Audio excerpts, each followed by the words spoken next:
You need to staff up and you want to use a company. So a company in the US, company in Canada, North America.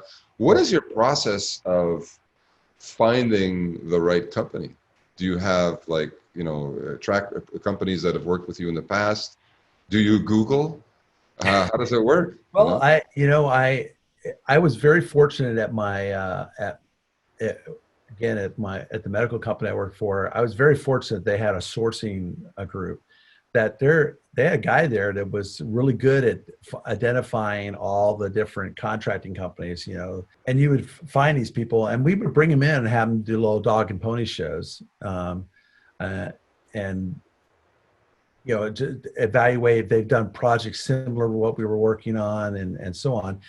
And so I think over the first couple of years I worked there, I might probably interviewed 15, 20 companies. And eventually I got down to, I was working with 3 or 4. And every project I did with the outside company, I had very short timing horizons, like 2 months max, maybe 3 months, where they had to have a deliverable. And if things weren't being delivered, then I cut them loose and move on. I think a lot of times people get hooked into a contracting company and they can't get out.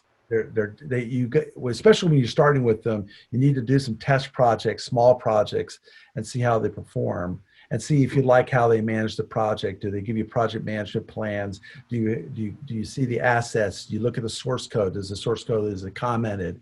Is the quality of the work good? Did they miss any requirements that you gave them?